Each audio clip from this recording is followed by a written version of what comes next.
You've suggested one minimum wage does not fit all, and that perhaps we should offer a lower or starter wage for young people. Those protesters outside are looking for $15 and nothing less. Where are you?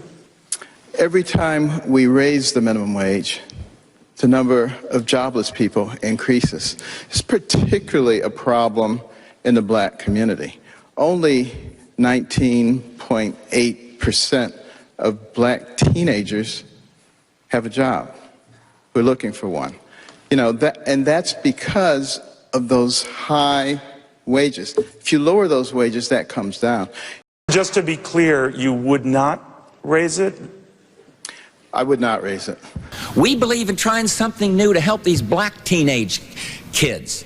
The minimum wage differential. It says, look, to an employer, hire these guys. And yes, they're willing to work for slightly less than the minimum wage. Only 19.8% of black teenagers have a job. We're looking for one.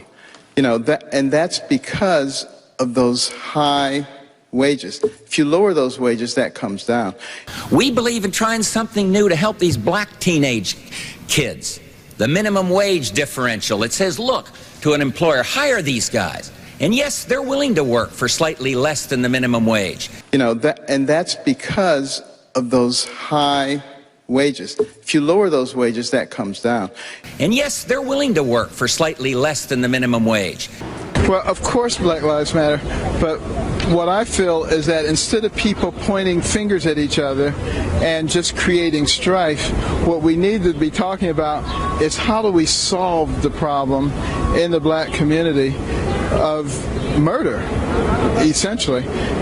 For a young black male in the inner city, homicide is the most likely cause of death. That is ridiculous. And most of those occur at the hands of other young black males. We need to be talking about why is that occurring. We need to be talking about how do we instill values into people again so that they do in fact believe that their brother's life matters. And that's going to be a matter of getting back to the values and principles that got black people through slavery and through segregation and Jim Crow-ism, and those are family and faith. Those are the things that got us through it. And as we throw those things away, you're seeing terrible carnage occurring in our communities. And you think there's an undercurrent of bullying to Black Lives Matter? Sure. Absolutely. There's an underlying bullying to political correctness. Well, Dr. Carson, I want to thank you for your leadership.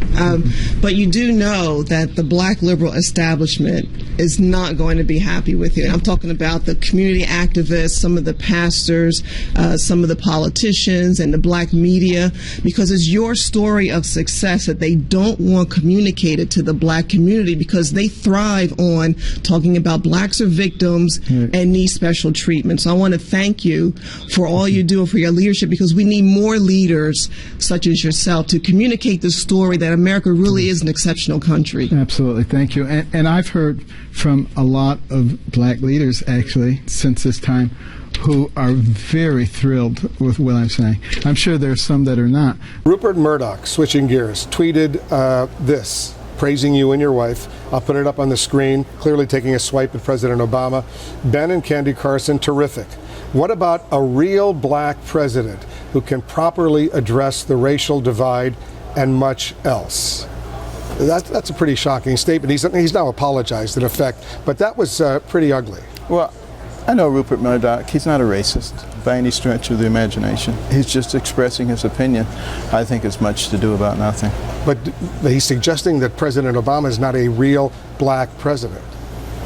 At least he did in that initial. Everybody's entitled to their opinion. I believe what he was making reference to was the fact that here was a man who is a black president that the black community was very excited about, who came in and whose policies have not really elevated the black community, has not been beneficial.